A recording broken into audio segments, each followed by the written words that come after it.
Bonjour à tous, bienvenue sur le webinaire Jeudi de la recherche paramédicale proposé par le réseau Recherche et Innovation paramédicale du GIRC Grand Ouest. Aujourd'hui, la parole va être donnée à Arnaud Chessé, infirmier en pratique avancée au CHRU de Tours, qui va nous présenter donc son projet de recherche, l'avancée de son projet de recherche Pépite. Euh, Vous pourrez donc poser des questions après son intervention. Vous pourrez alors allumer votre micro et prendre la parole ou saisir votre question en commentaire afin que je puisse lui transmettre. Le webinaire est enregistré et la vidéo sera accessible sur la chaîne YouTube du CHU d'Angers. Voilà, donc vos questions impliquent la diffusion de vos noms, prénoms, fonctions. Et donc, en conséquent, vos questions vaudront autorisation d'enregistrement et de diffusion. Bonjour Arnaud, je te laisse la parole. Merci Cathy. Je vais partager mon écran si tu veux bien. Euh,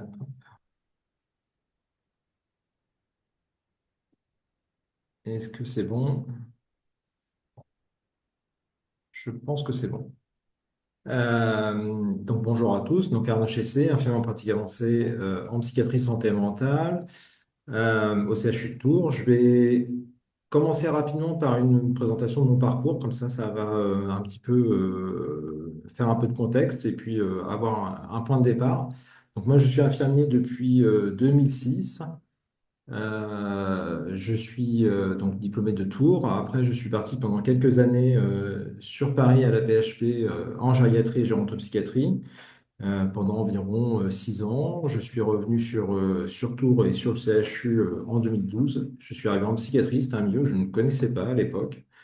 Donc voilà, j'étais infirmier en unité d'hospitalisation pendant quelques années. Et puis, progressivement, j'ai construit avec l'un de mes collègues, Alex Mandoulet, pour ne pas le nommer, un programme de psychoéducation dont je vais vous parler en partie, qui s'appelle Pépites. Donc voilà, et puis après, j'ai fait mes études d'IPA un peu plus tard, en 2021, pour être sorti en 2023, et maintenant, je travaille en CMP sur le secteur de la psychiatrie à Tours. Donc, donc un petit peu de contexte pour débuter la présentation par rapport au sujet. Donc, le trouble schizophrénique, c'est donc une pathologie qui touche environ 1% de la population, soit 600 000 personnes environ, avec un âge de début des troubles qui est souvent pour des patients assez jeunes, entre 15 ans et 25 ans en moyenne, parfois plus tardivement selon les profils de patients.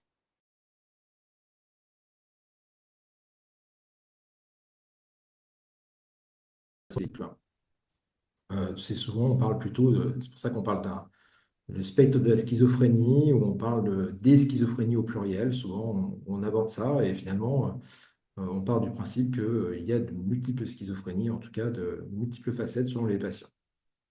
L'une des caractéristiques étant que le risque de rechute est élevé et globalement, il y a une méconnaissance par le patient de sa maladie et de son fonctionnement. On va évoquer un trouble de l'insight élevé avec un trouble de la reconnaissance de sa propre maladie. Les facteurs de risque sont multiples, allant de la consommation de toxiques qui est plutôt un lien causal, une vulnérabilité génétique, des facteurs de stress qui sont très présents et donc avec des éléments qui sont souvent des éléments déclencheurs d'éventuelles rechutes, des facteurs environnementaux également et des facteurs sociodémographiques. Donc, pour reparler du risque élevé de rechute, eh ben, il est lié souvent à quatre grandes composantes. La notion d'un trouble de l'insight, comme je disais tout à l'heure, qui touche entre, on va dire, 47% et 97-98% selon les études, des patients qui sont touchés par un trouble de l'insight, donc un déficit dans la reconnaissance de la maladie, de la reconnaissance de leur symptomatologie et des conséquences que ça peut avoir. Les patients présentent également une faible observance médicamenteuse d'un point de vue global, une faible adhésion aux soins, pardon, et une mauvaise hygiène de vie. Ces quatre composantes majeures sont un terrain qui est particulièrement propice pour l'apparition également de prodromes et derrière des éventuelles décompensations qui peuvent conduire potentiellement à des rechutes. Dans notre étude et dans la manière dont on aborde la schizophrénie dans Pépites, on va toujours différencier les prodromes, la décompensation et la rechute parce que pour nous, c'est quand même trois étapes différentes où on peut avoir des actions qui peuvent être finalement assez évolutives. Et une décompensation n'entraîne pas forcément une rechute et pas forcément une réhospitalisation non plus. Donc, on aborde les choses avec les patients de cette manière-là, c'est-à-dire qu'en fait, on aborde ce qu'on appelle le schéma des rechutes. Je ne sais pas si on voit bien avec le... Enfin, c'est pas grave. Donc voilà, donc avec comment dire, une évolution en fait qui, à chaque rechute, le patient potentiellement va avoir un niveau de symptômes qui va augmenter de manière exacerbée au moment aigu de la crise. Le niveau de ces symptômes va rediminuer avec la prise de traitement, etc. Mais fréquemment, il y a des arrêts de traitement qui engendrent des rechutes, comme je disais tout à l'heure. Et en fait, on s'aperçoit au fil du temps que les patients vont être de plus en plus, on va avoir une maladie de plus en plus, on va dire, aiguë, enfin, euh, sévère, plus complexe, plus difficile à traiter, avec des symptômes qui vont être globalement plus graves. On dit souvent que plus un patient rechute, plus il risque de rechuter. Et donc, tout l'intérêt est d'essayer de limiter cette notion de rechute.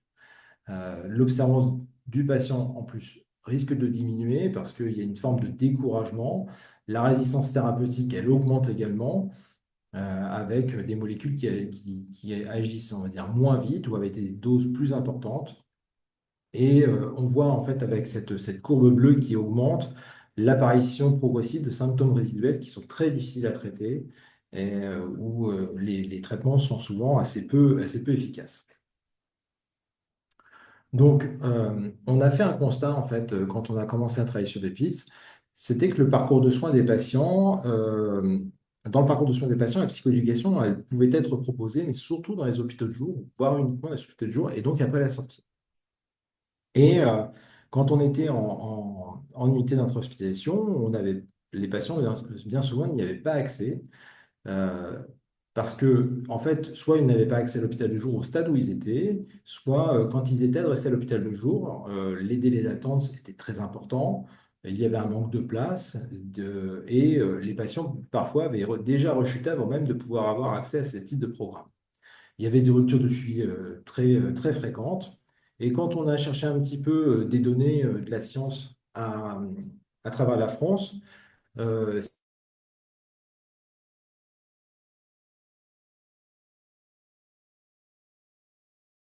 psychiatrie en France proposait de la psychoéducation en hôpital de jour. Donc on avait quand même une disparité géographique qui était très forte. La psychoéducation, on s'est aperçu également qu'elle n'était pas du tout développée de manière formelle et structurée en psychiatrie et en intra-hospitalier.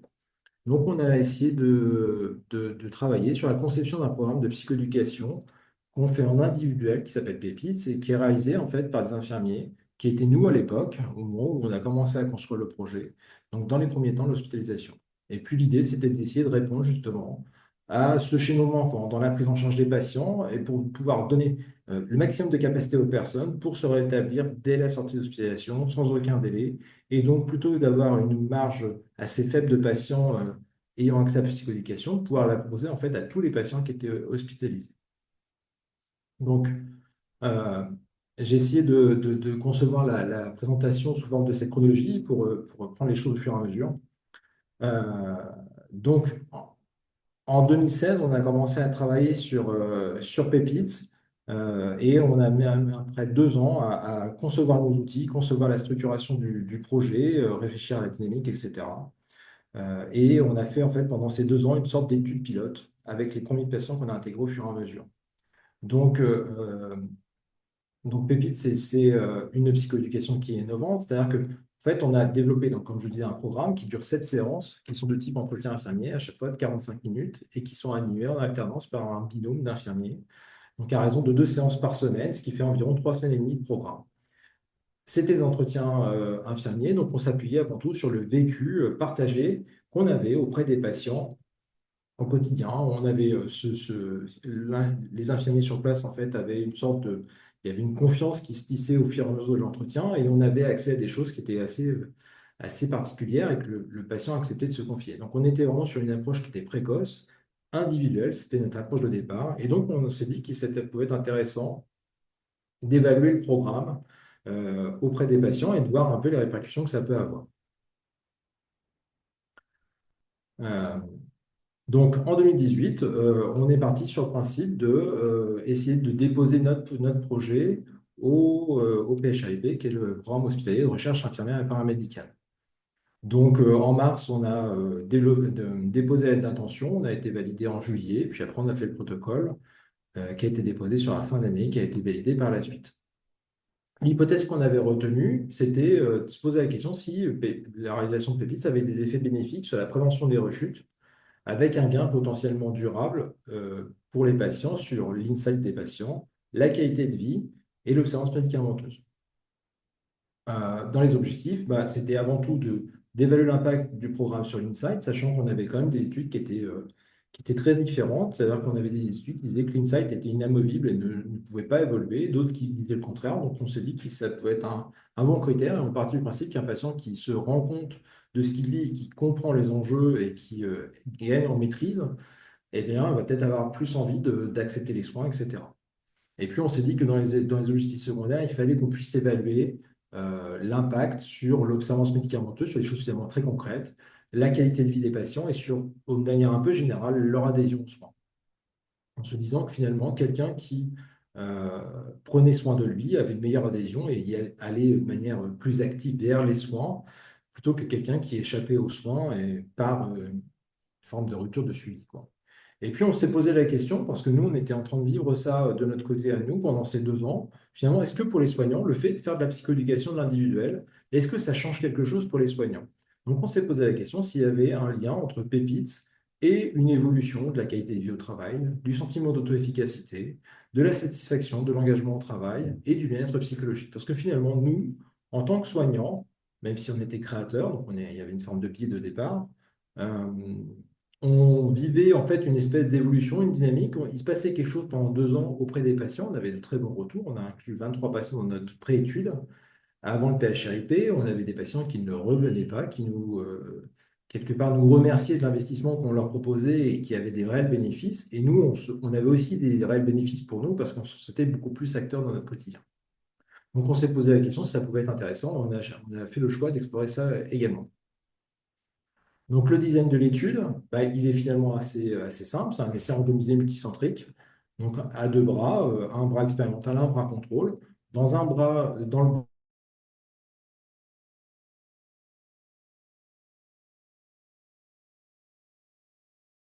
avec des soins courants, on ajoute entre T0 et T1, donc qui sont ce sont des mois, le programme PEPIS d'un côté. Donc à chaque fois, donc il y a une randomisation qui fait le tirage au sort entre les deux bras, et puis après, si c'est le bras expérimental, le patient va avoir pendant son utilisation le programme PEPIS, et puis après, il y aura des passages d'échelle, donc à T0, mais aussi à T1, T3, T6 et T12, pour les 2 bras de manière similaire. Le patient qui est dans le bras contrôle peut sortir, n'a pas de contrainte de rester hospitalisé le temps du programme, puisqu'il n'a pas de programme, donc il peut sortir dès le lendemain de la randomisation sans aucun souci. Et puis on s'est dit que pour pouvoir vérifier un petit peu l'adhésion aux soins et voir un peu l'évolution de ces patients pendant l'année de suivi, il fallait qu'on fasse également une étude de dossier, et donc en faisant une sorte de regard un peu rétrospectif, donc à T6 où on regarde les 6 mois entre T0 et T6, et donc à T12 entre T6 et T12. Donc l'étude elle est faite de cette manière-là, avec 200 patients à inclure, 100 par bras, et donc 1 an de suivi au total, ce qui faisait au départ environ 3 ans au total d'études. Les critères d'inclusion qu'on avait sélectionnés, c'était des patients qui étaient âgés entre 18 et 65 ans, qui souffrent d'un trouble schizophrénique diagnostiqué et annoncé, donc schizophrénie, trouble schizoaffectif ou trouble délirant persistant. On a toujours insisté sur le principe du diagnostiqué et annoncé parce que finalement, la, la- la- le support vidéo qu'on utilise et les entretiens infirmiers parlaient tout de suite de schizophrénie et il n'était en aucun cas notre rôle en tant qu'infirmier, d'intra-hospitalier, d'annoncer un diagnostic ou quoi que ce soit, on n'était pas des objets de diagnostic. Donc voilà, on était là pour faire de la psychoéducation avant tout. Et donc, c'était un critère un peu capital au départ. Et donc, bien sûr, qu'il soit capable de communication verbale. Dans les critères de non-inclusion, on est sur des choses assez classiques, hormis le fait qu'il était important pour nous de ne pas avoir de patients qui ont participé à des groupes de psychoéducation dans les 2 dernières années. Au début, on avait pris 3, mais maintenant, on est passé à 2, pour éviter en fait des biais et des contaminations éventuelles de nos résultats. Donc voilà, donc en 2018, on a été validé, tout s'est bien passé, on a eu de très bons retours de notre jury. Et puis bah, en 2019-2020, bah, on a vécu comme tout le monde la crise Covid avec une fermeture de notre unité et puis, on va dire, des modifications très importantes sur place nous ont obligés de nous mettre un peu en stand-by assez longtemps. Donc ce qui nous a permis quand même malgré tout de travailler nos outils de recherche et de travailler au développement des partenariats avec les centres et donc d'écrire la formation parce qu'il fallait qu'on fasse une formation. Donc initialement, Pépite, quand il a été validé avec 8 centres, donc Tours en tant que promoteur, le CH de Chinon, le Sésame d'Angers, le PSM de Vendée, Mazurel, l'hôpital de Dreux, le CHGR de Guillaume Régnier qui est à Rennes, le CH de Maison, Blois, et puis j'oublie personne. Euh, Progressivement, donc on a travaillé sur la formation et en 2022, quand les choses allaient un petit peu mieux, on a commencé à former les soignants. Donc, la formation des soignants, on l'a fait en plusieurs fois, c'est-à-dire qu'on fait des formations de 2 jours. C'est une formation qu'on a intégralement créée. Et parce qu'il était important, comme c'était un programme que nous avions créé, ça faisait partie du protocole, il fallait absolument que les soignants qui puissent faire le programme puissent le faire exactement dans les règles de l'art que nous, on avait construit au fur et à mesure. Et que ce soit scrupuleusement la même chose que ce qu'on proposait dans la préétude parce que finalement, il fallait standardiser un peu notre approche. Donc, il fallait qu'on puisse proposer la formation et que les soignants puissent être formés par rapport à ça. Donc, au fil du temps, au début, on a formé 44 soignants. Maintenant, on a 92 soignants de formés. On formait systématiquement également les soignants par binôme, un binôme qui était réparti sur leurs unités après, pour pouvoir créer cette dynamique, puisqu'on est sur une animation en alternance. Donc, on a créé tout un tas de séries d'outils pour pouvoir faire le programme le mieux possible. Euh, Ensuite, donc le retour des premières équipes, c'était que l'étude a un intérêt indéniable. C'était aussi qu'il nécessite parfois un arbitrage qui est inhérent en fait à la recherche. Il y a des inquiétudes médicales de perte de chance, parfois en se disant, bah oui, mais quand le patient en bras contrôle, j'ai l'impression qu'on est privé de quelque chose et qu'il ne peut pas bénéficier. Donc ça nécessite aussi d'avoir finalement une culture un peu recherche où on est forcément obligé de comparer des éléments. Le retour qu'on avait, c'était que malgré tout, il y avait une très bonne adhésion des patients, finalement, quel que soit dans le bras dans lequel ils étaient randomisés, qui avait quand même, malgré tout, certaines difficultés d'un point de vue organisationnel, avec des plannings, avec les répétitions d'un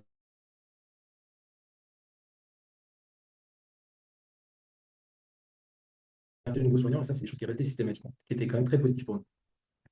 Les choses ont évolué au fur et à mesure des années, avec la crise de la psychiatrie qui, malgré tout, font des fermetures et des mouvements en permanence, qui demandent toujours de se réinventer. Avec les suites un peu du Covid. Et aujourd'hui, on a dû fermer des centres, on a dû en rouvrir. Et c'est un travail un peu en permanence que je vais vous parler un peu par la suite. Et donc, on est toujours 8 centres, sauf qu'on n'a pas tout à fait les mêmes. Orléans et Blois ont été fermés, pardon. Et puis, il y a le centre du Rouvray qui s'est porté candidat. Il y a Villévrard. Et puis, il y en a d'autres qui sont, on va dire, en cours d'ouverture. Donc ça, c'est des choses qu'on doit faire en permanence, c'est-à-dire toujours essayer de se questionner et de garder des contacts avec les différents centres. Donc moi, c'est vrai que je suis investigateur coordinateur de l'étude. Donc voilà, on est sur un système un peu, entre guillemets, pyramidal au départ.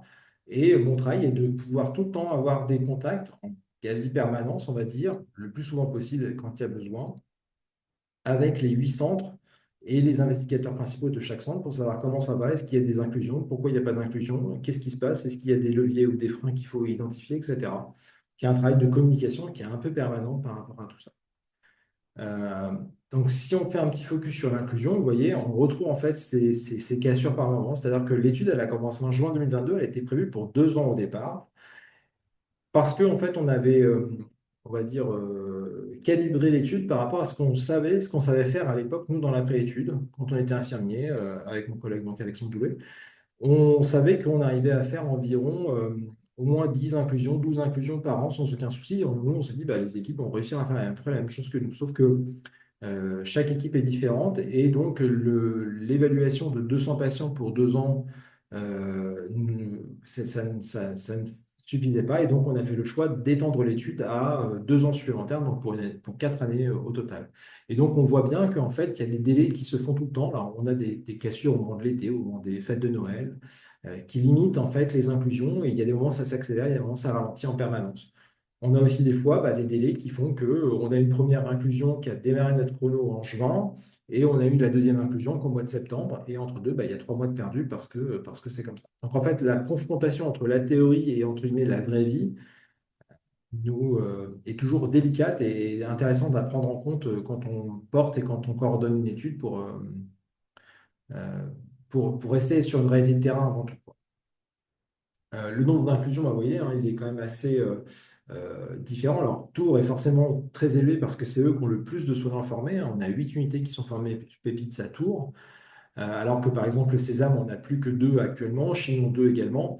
Donc voilà, ce qui est intéressant, c'est qu'on a quand même une répartition qui est intéressante sur les différents centres. Le Rouvray et Villébrard sont plus faibles, mais sont formés de 7 années.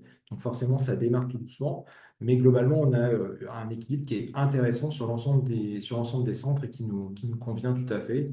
Voilà, c'est des relances en permanence qu'on doit faire. Mais, on va dire que c'est le travail de fond. Le travail de fond, c'est toujours se dire d'avoir une structuration autour de oui, comment allez-vous, qu'est-ce qui se passe, qu'est-ce qui fait que vous n'avez pas d'inclusion actuellement, est-ce qu'on peut essayer de trouver une solution, est-ce que vous avez besoin qu'on se déplace pour pouvoir vous rencontrer les équipes, etc. Il y a toujours un travail de fond en permanence par rapport à tout ça.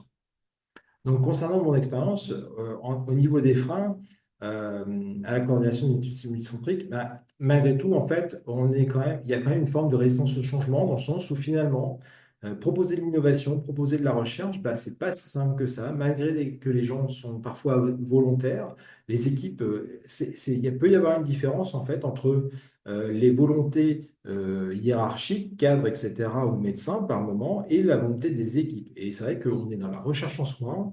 Nous, on forme les soignants et c'est les soignants qui sont aussi très autonomes par rapport à tout ça, donc il faut qu'ils soient très acteurs.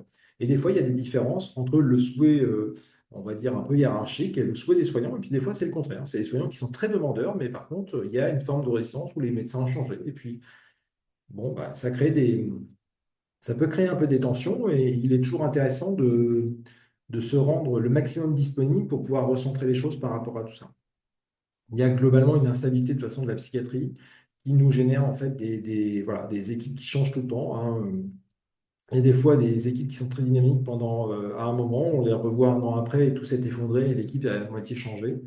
C'est extrêmement compliqué et ça, c'est inhérent à la psychiatrie et aussi aux hôpitaux publics de toute façon de manière générale, mais c'est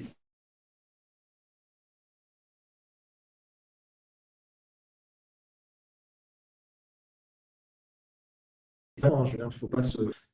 Mais on va dire aussi que quand il y a des tensions et quand il y a des problèmes de personnel, etc., bah, c'est souvent ce qui part en premier et nous rappelle un petit peu à la base, quoi. Donc, il faut avoir ça en tout compte et être très indulgent avec les équipes et plutôt soutenant euh, comment dire, accusateur ou en tout cas, bon, il faut être toujours assez soutenant par rapport à tout ça. L'appui reste fragile dans les projets, hein. C'est souvent ce qui est compliqué, hein. On a des fois des échanges qui sont parfois un peu compliqués. Où nous, on est demandeurs de plein de choses, mais en local, sur Tours, etc., ou avec les DRCI, bah, il y a des arbitrages qui doivent être faits avec des systèmes de priorité. Donc ça, c'est malgré tout à prendre en compte. C'est pas toujours simple pour nous en tant que porteurs de l'entendre, mais voilà, on est dans une grande machine, on n'est pas tout seul. Et c'est vrai que on a tendance à vouloir aller vite tout le temps. Il y a des délais avec les CPP, etc., qui sont parfois très longs aussi. Et c'est vrai que ça peut être parfois assez frustrant au quotidien. Bon, faut tenir, mais c'est parfois assez frustrant. Il y a quand même également de nombreux enjeux hiérarchiques et de légitimité. C'est-à-dire que nous, on le voit hein, dans notre centre.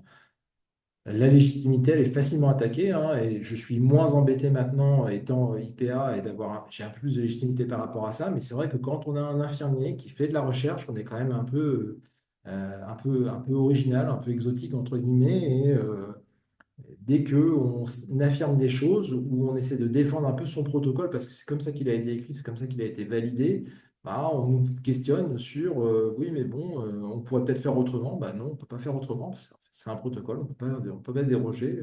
Et on a toujours l'impression que bah, le plafond de verre, on nous le rappelle régulièrement, quoi. Donc c'est vrai que c'est pas toujours très agréable et ça prend un peu de temps à mettre les choses au clair par rapport à tout ça. Et puis bah, un besoin bah, qui s'apprend avec le temps de développer son réseau, qui est quand même essentiel. Le réseau, c'est vraiment la base de tout.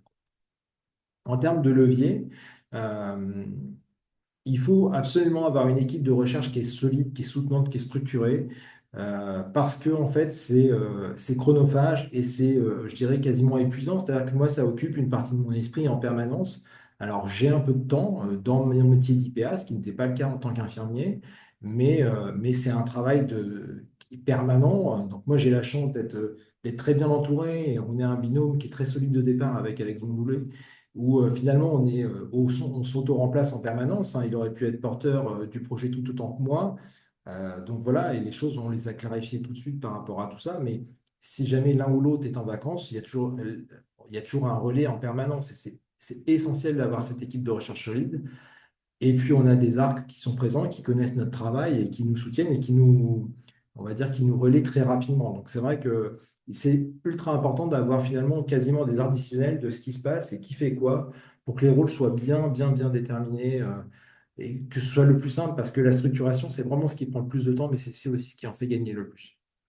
Le développement d'un réseau de proximité, bah, c'est essentiel parce qu'en fait, on a des investigateurs euh, principaux dans chaque centre. Donc, vous voyez, nous, on a 8 centres, on en aura bientôt 9, 24 unités de soins, 92 soignants formés.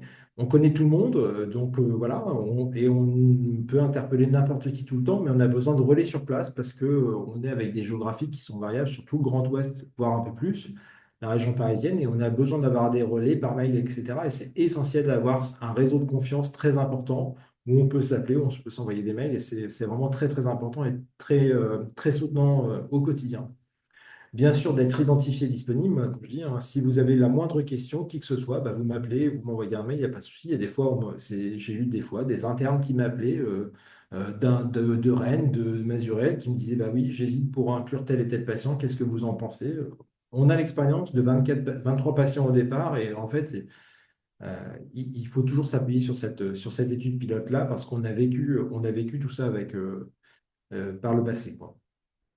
Et puis, on a le retour aussi également d'expériences des soignants, hein, qui est toujours essentiel, qui nous permettent de nous re-questionner sur ce que l'on fait, est-ce qu'on est toujours d'actualité, est-ce qu'on se trompe? Et ça, on doit avoir en permanence, en fait, une forme d'autocritique qui est parfois exigeante, mais qui est essentielle avec les feedbacks.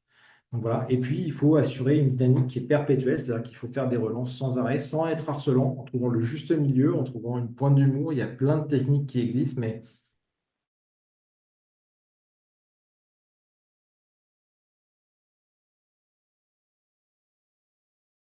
d'espoir de quelque chose avec la finalité au bout, quoi. Et puis, dans les éléments essentiels que j'avais envie de vous apporter pour pouvoir après terminer la présentation, c'était ce besoin de faire de la communication et quasiment du lobbying, hein. Donc, il faut communiquer en congrès, communiquer. Bon, là, aujourd'hui, c'est un peu différent, mais il faut toujours faire de la com. Il y a des newsletters, etc. Et le travail de communication, on ne peut pas faire autrement, en fait, parce que bah, c'est montrer que le projet vit toujours, en fait. Ce travail de com est vraiment essentiel. Alors, ça va avec des posters, ça va avec des présences dans les congrès, etc. Montrer que ça vit, montrer que faire parler de nous. Ça fait partie entre guillemets, du jeu. Bien s'entourer dès le départ et clarifier les rôles, c'est ce que je disais tout à l'heure, qu'il n'y ait pas on va dire, d'enjeux de pouvoir ou quoi que ce soit sur les auteurs des futurs articles, etc. C'est essentiel de partir le plus sain possible parce que c'est quand même un milieu avec beaucoup d'enjeux et il faut être très bien entouré. Moi, j'ai cette chance-là et c'est vraiment essentiel. Savoir aussi se positionner et affirmer son leadership en permanence, c'est ce que je disais tout à l'heure. Il faut faire du cadrage, il faut apprendre à dire non. Donc, c'est vrai que des fois, c'est pas simple.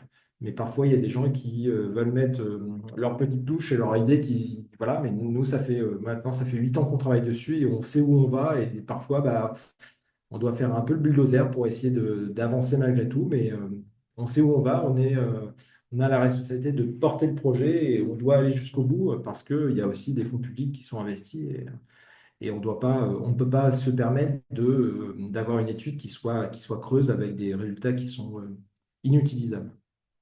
Et puis, ben, maintenir la dynamique au long cours et être proactif, c'est-à-dire qu'il faut toujours, comme je disais tout à l'heure, toujours faire des relances, toujours être présent, toujours essayer de se dire, tiens, est-ce qu'on va suffisamment vite? Est-ce qu'il ne faut pas ouvrir de nouveaux centres? Prospecter de nouveaux centres. Nous, quand on a commencé à prospecter pour de nouveaux centres, on a fait un appel à candidature. Ça nous a pris à peu près presque un an pour auditionner et intégrer des nouveaux centres. C'est extrêmement long avec les délais, comme je disais tout à l'heure, avec le CPP, etc. Donc, il faut toujours avoir un ou deux coups d'avance minimum pour pouvoir s'organiser et éviter de prendre du temps parce que le chrono du premier patient, en fait, avance sans arrêt. Et donc, si vous mettez un an pour inclure de nouveaux centres, il faut anticiper énormément. Donc, c'est vrai que ça, c'est un travail de fond perpétuel, mais qui est essentiel. Pour terminer, ce que la recherche m'a apporté, bah, je dirais beaucoup, beaucoup de choses. C'est quand même quasiment, ça fait partie de ma vie en permanence. C'est-à-dire que au début, on mange recherche, on vit recherche et on pense recherche en permanence, on rêve recherche. Pépites, moi, ça fait 8 ans qu'on est dessus. On m'avait dit au début, ça mettra à peu près 10 ans. Je pense que ça mettra même plus de temps que ça. Mais je dirais que ce qui est toujours extrêmement important et ce qui permet de garder la motivation, c'est toujours le retour des patients et des soignants. Et les soignants qui sont nouveaux dans l'étude me disent, bah, il se passe un truc, je comprends pas ce qui se passe, mais il se passe un truc. Et ils ressentent la même chose que ce que nous, on a vécu les premières fois.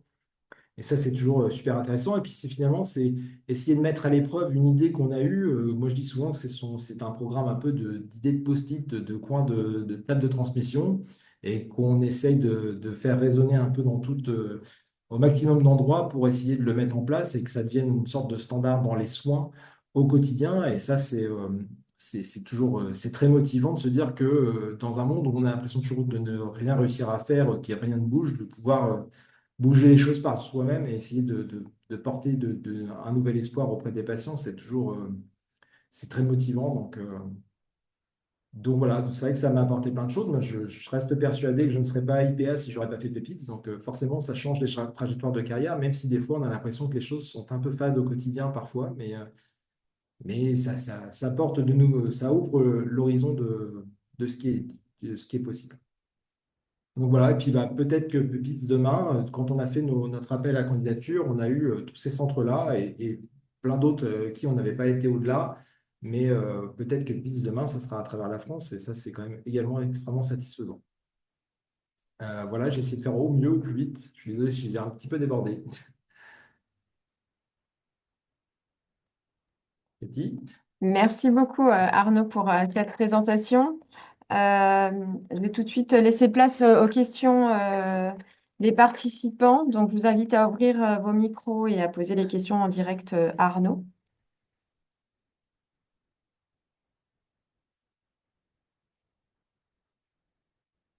S'il n'y a pas de questions, moi j'en ai.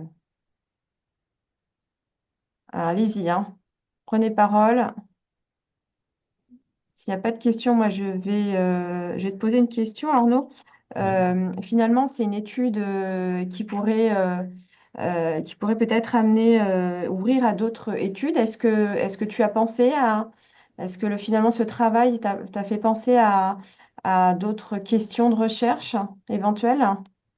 Oui, bah, bien sûr, parce que en fait, assez rapidement, on s'est rendu compte qu'il y avait certains outils qui étaient très particuliers dans la manière dont on travaillait. Et on s'est posé la question de lancer une seconde étude sur un de nos outils de manière séparée, parce on s'est dit que, il était très intéressant pour la population qu'on avait sélectionnée, mais il pouvait l'être sur d'autres populations. On s'est posé la question de pouvoir l'utiliser également dans une autre population. Après, c'est plutôt le facteur temps qui nous a un peu limité. Et parce que comme je disais tout à l'heure, porter une étude prend énormément de temps. On s'est dit que en porter deux, c'était peut-être trop ambitieux, en tout cas pour le moment, mais c'est dans un coin de notre tête quelque part, et puis on a aussi d'autres projets. Mais ça donne envie, et je dirais que ça a contaminé même ma façon de travailler au quotidien. Donc encore de l'avenir.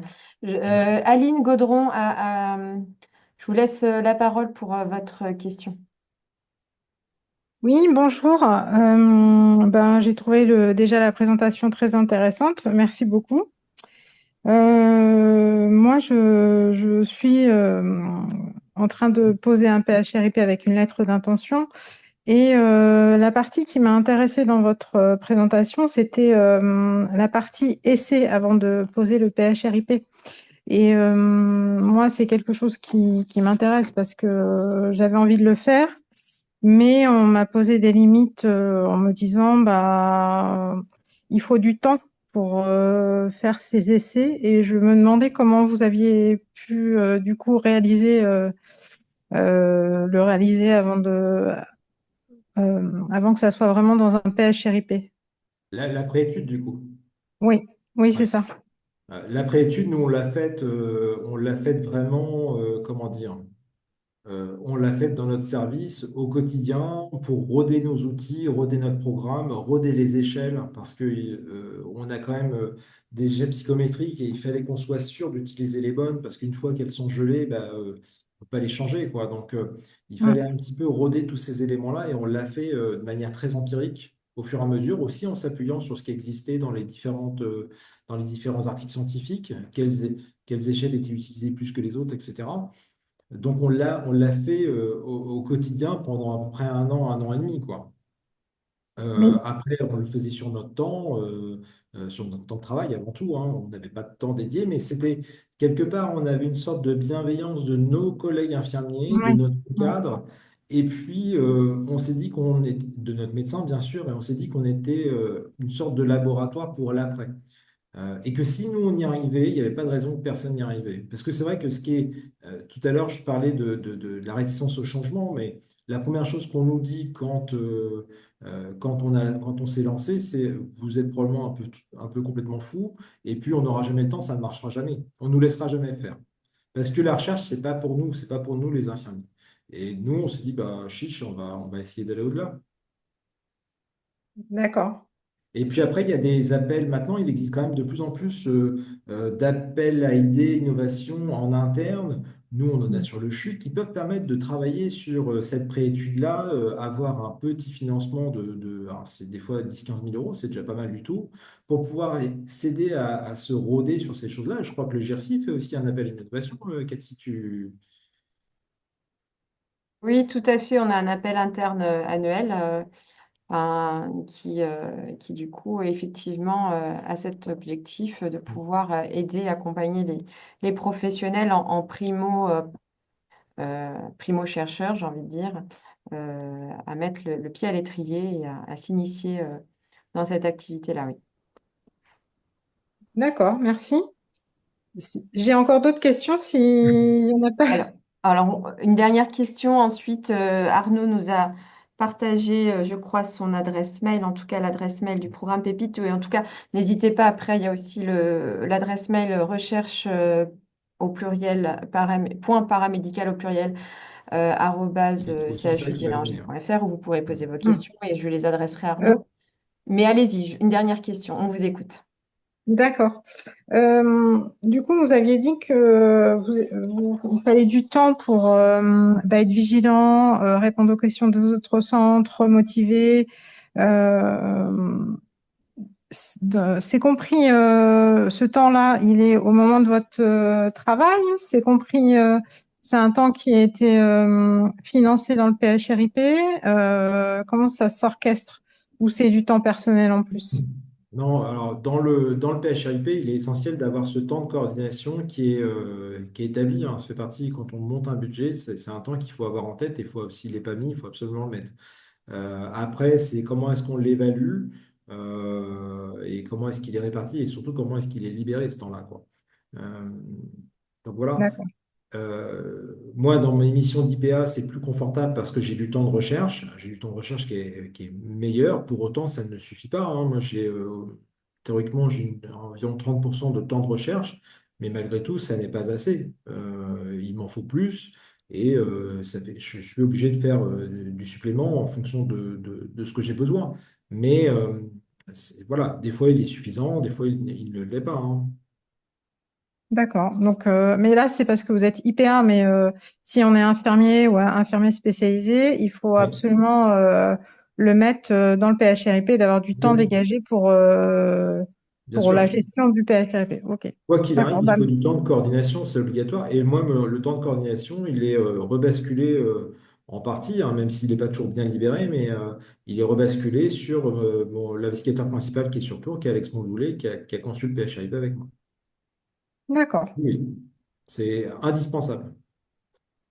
Bah, merci. Ouais. Merci beaucoup. On va mettre fin à ce webinaire. Merci encore, Arnaud, pour ta présentation et la qualité des échanges. Je vous souhaite une belle après-midi. À bientôt. Merci à vous. Merci. Merci. Merci.